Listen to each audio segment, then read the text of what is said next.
যখন বাচ্চা আদু আদু কথা বলে তখন তাকে শিখায় জানুয়ারি, ফেব্রুয়ারি, মার্চ। আমার তো তখন দরকার ছিল তাকে শিক্ষা দেওয়া, আল্লাহর দেওয়া সে 12 মাস, মুহাম্মদ রাসূলুল্লাহ সাল্লাল্লাহু আলাইহি সাল্লামের সাথে যে মাসগুলি জড়িত, আমাদের ইবাদতের সাথে যে মাসগুলি জড়িত, ওই মাসগুলি আমাদের বাচ্চারা জানা দরকার ছিল কিনা বলেন? কিন্তু আমরা কি শেখাই? শিখাবো কোত্থেকে? নিজেই তো জানি না। এখন যদি বলি কয়জন পারেন, হাত উঠবে না বেশি। আরবি মাসের চেতনা আমাদের ভিতর ঢুকে না। আরবি মাসটাকে যে আমাদেরকে ইমানি একটা পর্যায়ে নিতে হবে, এটা আমরা বুঝি না। ইতিহাস বলে কি লাভ? ইতিহাস বলে কি লাভ আপনাদের কাছে, আমাদের কাছে?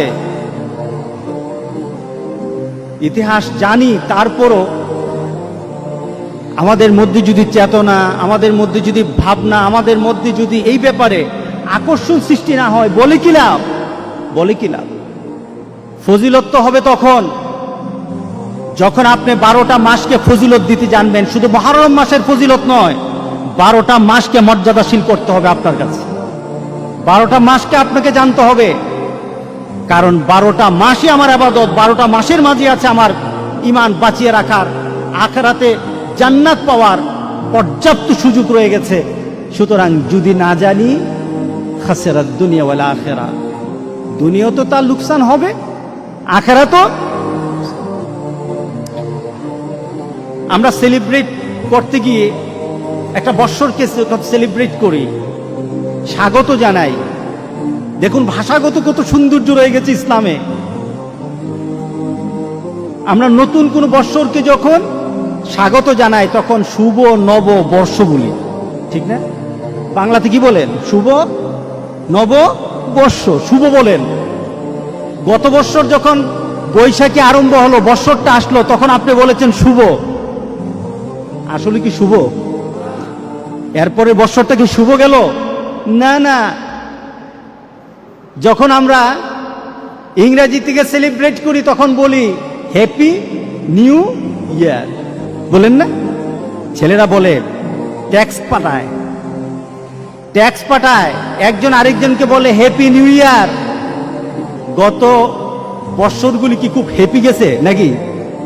খুব সবাই হ্যাপি না? গোটা পৃথিবী ঘরে থাকে সবাই, কাজ কাম নাই, ছাত্ররা বলে পড়াশোনা নাই, পরীক্ষা নাই, সবাই হ্যাপি। কি বলেন, হ্যাপি নাকি আমরা? এগুলি মানুষের চিন্তা দিয়ে কথাগুলি বানানো।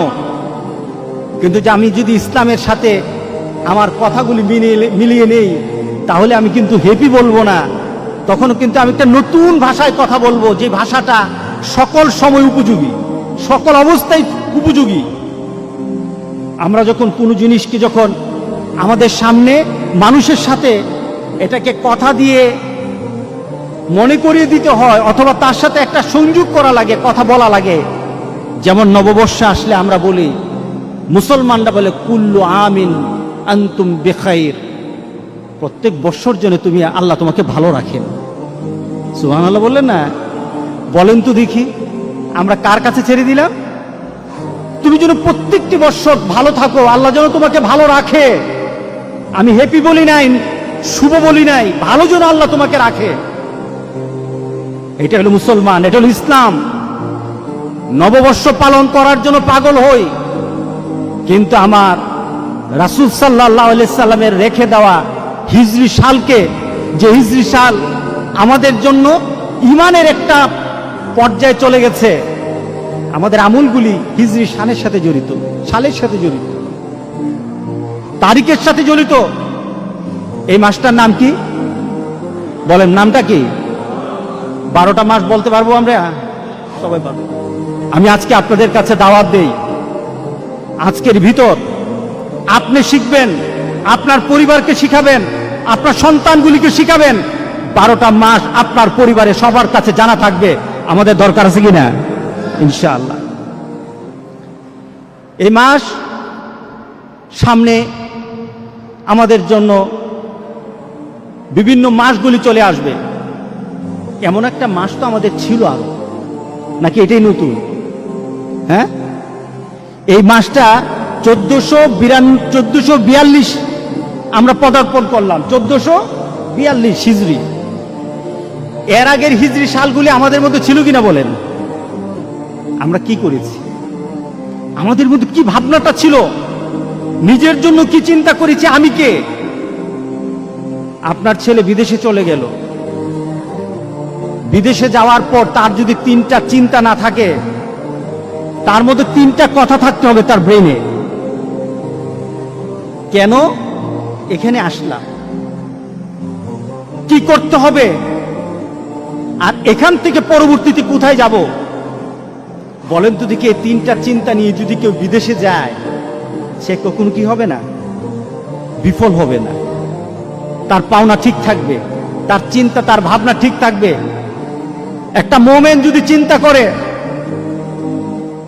আমি এখানে কেন আসলাম, কেন এলাম পৃথিবীতে, আমাকে কি করতে হবে, আর আমার পরবর্তী ডেস্টিনেশন কোথায়, আমি পরবর্তীতে কোথায় যাব, এই 3টা চিন্তা কোনো বান্দা যদি ধারণ করে, আল্লাহ সুবহানাহু ওয়া তাআলা তার আখিরাতকে গুছিয়ে দিবে। আমাদের জীবনটা কেমন, আমাদের জীবনটা সম্পর্কে আমরা কি চিন্তা করতে পারি? কোনো ব্যক্তি হাতের মধ্যে বরফ নিল, বরফটা হাতে ধরে রাখলে সে যতক্ষণ পর্যন্ত বরফের দিকে তাকিয়ে থাকে, সে চিন্তা করে আমার ব্যবসা হবে, আমার হাতে বরফ আছে। বলেন তো দেখি, বরফ কি থাকবে? হ্যাঁ, ধরে রাখুন তো বরফ, কতক্ষণ পর কি হবে? বরফ আর পাওয়া যাবে না, বরফ আর থাকবে না তার হাতে। মানুষের জীবনটা তেমন। আপনি বরফ হাতে নিয়ে রেখেছেন, আপনার জীবনটা একটা বরফের মতো, হাতে বরফ, আপনার বরফ কিন্তু গলে যাচ্ছে। কিভাবে যাচ্ছে? এক একটা মুহররম মাস চলে আসে, 1441 সাল ছিল, চলে গেছে, বরফ গলে গেছে। 1442 সাল এসেছে, আনন্দ হওয়ার কিছু নেই, বরফ কিন্তু গলে গেছে। সুবহানাল্লাহ, আপনার বরফ কিন্তু গলছে। একজনকে বলা হলো যে আমাকে নোটিশ করে দিও, আমাকে জানিয়ে দিন। আল্লাহর কাছে বলল দাউদ আলাইহিস সালাম, রব্বুল আলামিন আমার শেষ মুহূর্তটা আমাকে জানিয়ে দিও, শেষ মুহূর্তটা আমাকে জানিয়ে দিও, আমার জীবনের শেষ মুহূর্তটা আমাকে একটু নোটিশ করে দিও। আজরাইল আলাইহিস সালাম উপস্থিত। কি ব্যাপার? আমি না বলেছিলাম যে আমাকে একটু জানানোর জন্য, আপনি কখন আসবেন, আমার জীবনের শেষ মুহূর্তটা জানানোর জন্য বলেছিলাম। কোন জানানো আগে থেকে রিমাইন্ডিং ব্যতীত আমার কাছে চলে আসলেন, ব্যাপারটা কি? আজরাইল আলাইহিস সালাম বললেন, কথা আছে। আপনার দাঁতের অবস্থা কি? নাই, একটা রিমাইন্ডিং। চোখের অবস্থা কি? আগের মতো দেখি না, আরেকটা রিমাইন্ডিং। আপনার শরীরের শক্তি কোথায়? হারিয়ে গেছে, আরেকটা রিমাইন্ডিং। কে বলেন? দাড়িগুলি পেকে গেছে, তার মানে এই নয় তুমি আরো চিন্তা করতেই থাকবে, চলতেই থাকবো। আমার জীবনের গতি আছে, চলতে থাকবো, তা নয়, বরং তোমার প্রত্যেকটা জিনিসের মধ্যে নোটিশ করে করে জানানো হচ্ছে তোমার জীবন কিন্তু শেষের দিকে। এটাই তো আমাদের বৎসর গণনা, এটাই তো আমাদের জীবনের গণনা, এটাই তো আমার নতুন বৎসর আমাকে এই সংবাদ দেয়। এই নতুন বৎসর হয়তো তোমার জন্য আরেকটা বৎসরের সুসংবাদ নিয়ে আসবে, অথবা তোমার এই বৎসরটাই শেষ বৎসর। তোমার 1441 হিজরি ছিল অনেকের জন্য আবার আনন্দের বিষয়। কাদের জন্য আনন্দ? কে আনন্দ করতে পারবে? 1441 সালের মধ্যে যারা এসেছে, যারা ছিল, আজকে যারা নেই, তাদের মধ্যে কাদের আনন্দ? তাদেরই আনন্দ যারা আল্লাহ সুবহানাহু ওয়া তাআলার সেই কথার সাথে নিজেকে মিলিয়ে নিয়েছে। ওয়ালাস, সময়ের কসম, সময়ের কসম, দুনিয়ার পরিবর্তনের কসম। দুনিয়া যে পরিবর্তন হচ্ছে সময় দিয়ে, আল্লাহ সুবহানাহু ওয়া তাআলা ওই সময়ের কসম করে বলেন ওয়ালাস। আসরের সময়টা কখন বলেন তো দেখি? বেলার, দিনের শেষ বেলা, দিনের শেষ বেলা। ওই সময়টার নাম কি? এরপরে কি হয়? গ্রুপ ডুবে যায়। এরপর কি হয়? মাগরিব। মাগরিব না, দেখুন আল্লাহ সুবহানাহু ওয়া তাআলা আসরের নামটা নিলেন সময়কে বলার জন্য, অর্থাৎ সময়টা তোমার এত কম, তোমার সময়টা এত কম, তুমি আসরের সময় মাত্র আছো, একটু পরে কিন্তু সূর্য ডুবে যাবে। তোমার জীবনটা আসরের মতো, একটু পরে কিন্তু তোমার মাগরিব চলে আসবে। অর্থাৎ তোমার জীবনের যে সূর্যটা আছে, সূর্যটা কিন্তু প্রান্তে চলে এসেছো। তুমি সব সময় তোমার জন্ম থেকে তুমি জীবনের প্রান্তে আছো, ডুবে যাবে একটু পরে মাগরিব হয়ে যাবে। এটাই তোমার জীবন, ঠিক না? আসরের থেকে মাগরিব কতটুকু সময়? অল্প সময়। আল্লাহু আকবার, আল্লাহু আকবার, আল্লাহু আকবার। আল্লাহ কি তুলনা দিলেন বলে আজ। এখন মিলিয়ে নেন, আপনার আমার জীবনকে এখন মিলাই। আল্লাহ বলছেন ইন্নাল ইনসানা লাফি খুসর। প্রত্যেকটি মানুষ, প্রত্যেকটি মানব, ইনসান বলা হয়েছে, হিউম্যান কাইন্ড, প্রত্যেকটি মানুষ আল্লাহ বলছেন ক্ষতিগ্রস্ত, সবাই ক্ষতির মধ্যে আছে। আমরা ক্ষতিতে আছি কিনা বলেন? গত বছর 1441 সাল যখন আসে, আপনার দেহের মধ্যে কিন্তু একটু শক্তি ছিল, ভালো অবস্থা ছিল। 41-এর মাঝেই বিশাল পরিবর্তন হয়ে গেল গোটা পৃথিবীর। একটা কষ্টদায়ক পরিবেশ আরম্ভ হয়ে গেল। যার সাথে কথা বলি শরীরটা ভালো না, আগে তো শরীরটা ভালো থাকতো, এখন যেন কেন ভালো না, খালি জ্বর উঠে, ঠিক না? আগে তো এত কাশ দিতাম না, এখন খালি কাশি দিলেই মনে করে যে আমার জীবনের অবস্থা এদিক ওদিক হয়ে গেছে। কথা ঠিক আছে কিনা? তার মানে কি, আপনি 1441 সাল থেকে এখন আপনি এমন জীবনে চলে আসছেন, আপনি নিজেকে প্রশ্ন করে বলতেছেন আমি ক্ষতিগ্রস্তের মধ্যে, আমার দেহ নষ্ট হয়ে যাচ্ছে, আমার দেহের পরিবর্তন চলে আসতেছে, আমি দুর্বল হয়ে যাচ্ছি, আমার চিন্তা চেতনায় দুর্বল হচ্ছি, আমার ভাবনাতে দুর্বল হচ্ছি, আমি আমলে দুর্বল হয়ে যাচ্ছি। আগের মানুষগুলির আমল শুনলে চোখে পানি চলে আসে, আমি করতে পারছি না, আমি ক্ষতিগ্রস্ত। কে বলেছেন? আল্লাহ সুবহানাহু ওয়া তাআলা বলেছেন ইন্নাল ইনসানা লাফি খুসর। পড়েন ইন্নাল ইনসানা লাফি খুসর। আল্লাহ বলেন না, আমার কিছু কিছু বান্দাকে আমি কিন্তু ক্ষতির মধ্যে ফেলে দেব না। আমরা কি পড়তে চাই বলেন তো দেখি? আমরা কি পড়তে চাই যে আল্লাহ বলেছেন আমার কিছু বান্দাকে, তার জীবন, তার যৌবন, তার জীবনের সকল কর্ম, তার আখিরাতকে আমি ক্ষতিগ্রস্তের মধ্যে ফেলে দেব না? আল্লাহু আকবার বলে। আমি তাকে ক্ষতি করব না, দুনিয়া তো ক্ষতি করব না, আখিরাত তো তার ক্ষতি হবে না। ইল্লাল্লাযীনা আমানু ওয়া আমিলুস সালিহাত। মিলিয়ে নেন, ঈমান, যার ঈমান আছে, কি আছে বলেন? আমাদের ঈমান আছে কিনা বলেন?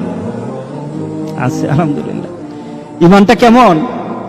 রাসূল সাল্লাল্লাহু আলাইহি সাল্লামের ঈমানের ব্যাপারে বললেন এমন একটা সময় আমার উম্মতরা পড়ে যাবে, আমার উম্মতরা এমন একটা সময় পড়ে যাবে, তখন হাতের মধ্যে জ্বলন্ত আগুন রাখা, জ্বলন্ত কয়লার আগুন রাখা সহজ হবে, কিন্তু আমার উম্মতগুলি ঈমান বাঁচানো তত কঠিন হয়ে যাবে।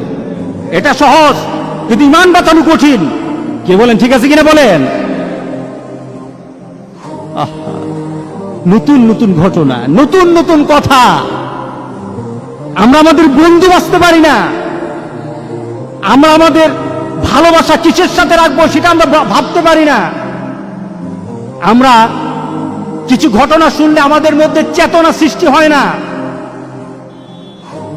মনে করি আমার জায়গায় আমি আছি, অন্যের জায়গায় অন্য থাকবে। কঠিন, হাতে জ্বলন্ত কয়লা রাখা কঠিন, সহজ হবে। রাসূল বলেছেন ঈমান বাঁচানো কঠিন। আর এটার সময় এখন গোটা পৃথিবীতে এখন মুমিনের ঈমান নিয়ে খেলা হচ্ছে। মুমিনের ঈমানের অবস্থা নিয়ে এখন তারা তামাশা করতেছে গোটা পৃথিবী। ওরা টেস্ট করতেছে মুমিন কি জীবন্ত মুমিন না মুমিনগুলি মরা মুমিন। গোটা পৃথিবীর ইহুদি, খ্রিস্টান আর হিন্দুরা এখন পরীক্ষা করতেছে আমাকে। এটা আমার রাসূলের কথা। মরে দেখো তোমার শান, তোমার মর্যাদা, তোমার অবস্থান, তোমার ক্ষমতা, তোমার অর্থ, মরে দেখো। তুমি যদি নিজের জীবনকে মূল্যায়ন করতে না পারে আল্লাহ যেটা বলেছেন, ইল্লাল্লাযীনা আমানু, যদি ঈমানদার না হয় মরো।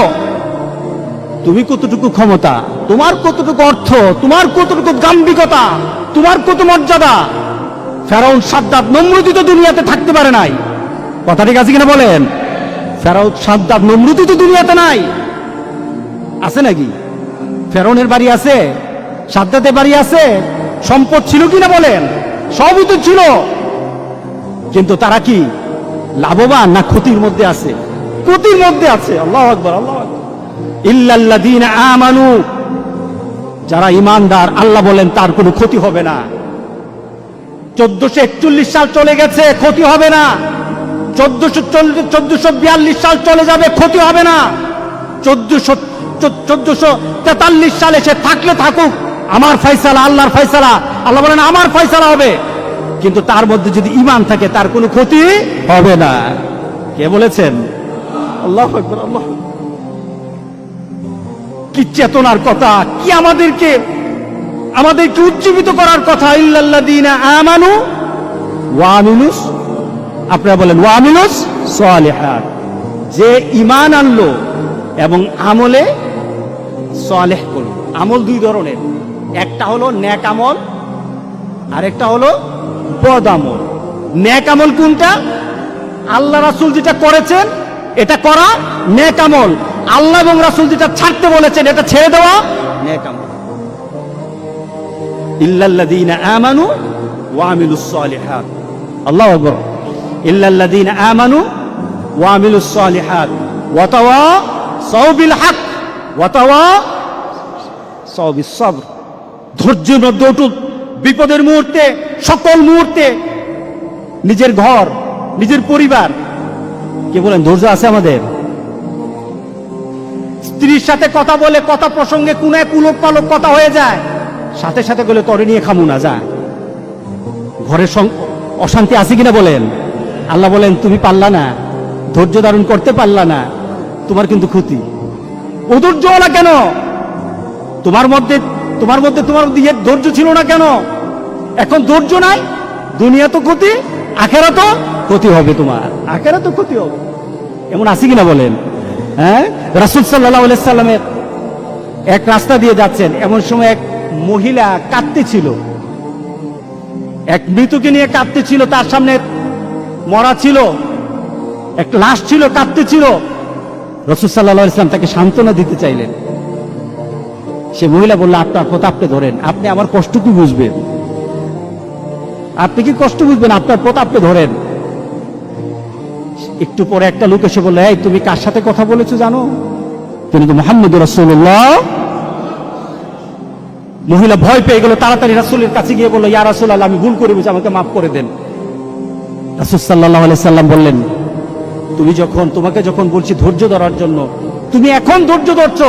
ধৈর্য তো এখন নয়, যখন তোমার সামনে লাশটা চলে আসবে, তখন তুমি যদি আল্লাহর উপর সন্তুষ্ট হয়ে থাকো, তোমার ঘর পুড়ে গেছে, তোমার কিছু হারিয়ে গেছে, তোমার সম্পদ নষ্ট হয়ে গেছে, তোমার সকল কিছু দুনিয়া থেকে চলে গেছে, তুমি যখন ধৈর্য ধারণ করে, তখন তুমি যদি বলো ইন্না লিল্লাহি ওয়া ইন্না ইলাইহি রাজিউন, তোমার দুনিয়াও লাভের হবে, আখিরাতও লাভের হয়ে যাবে। আল্লাহু আকবার বলি। কাজ কয়টা করতে হবে? 1442 হিজরি হবে, আমাদের জন্য কোনো লসের বৎসর হবে না, আমাদের জন্য লাভের বৎসর আমরা করতে চাই। আর আল্লাহ বলেন লাভের বৎসর যদি করতে চাও, ইল্লাল্লাযীনা আমানু, মুখস্থ করে নেন, ইল্লাল্লাযীনা আমানু ওয়া আমিলুস সালিহাত ওয়া তাওয়াসাউ বিল হাক্কি ওয়া তাওয়াসাউ বিস সবরে। আল্লাহু আকবার বলি। এই সূরা আসর যদি কেউ বুঝে, সূরা আসরের উপর যদি কেউ আমল করে, সূরা আসরের অনুভূতি যদি নিজের মধ্যে কেউ নিয়ে আসে, মুফাসসিরিনগণ বলেছেন তার জন্য গোটা কোরআন বোঝা সহজ হয়ে যাবে, তার জন্য জান্নাত যাওয়া সহজ হয়ে যাবে। এই চারটা নীতিতে যদি চলে। আমরা 1442 হিজরিতে আল্লাহর দরবারে নিবেদন করি, মাবুদ, গত 1441 হিজরিতে তোমার বান্দা অনেকে হয়তো তোমার কাছে কেঁদে কেঁদে তাদের জীবনকে ধন্য করে কবরে গেছে, আবার অনেকে যেতে পারে নাই। আমরা 1442 সালে তোমার কাছে বলি, মাবুদ, একটা শ্রেষ্ঠতম একটা সুন্দর বৎসরগুলি, এটা হলো তোমার নবীর হিজরতের বৎসর, হিজরতের গণনা। এই বৎসরগুলির মধ্যে যেখানে আমাদের ইবাদত জড়িত, ওই বৎসরগুলির মধ্যে যেন ইবাদত নিয়ে থাকতে পারি, ঈমান নিয়ে থাকতে পারি, হক নিয়ে থাকতে পারি, আমরা ধৈর্য ধারণ করে থাকতে পারি। আমাদের সবাইকে আল্লাহ তুমি তৌফিক দান করে দাও। আল্লাহ সবাইকে কবুল করুক।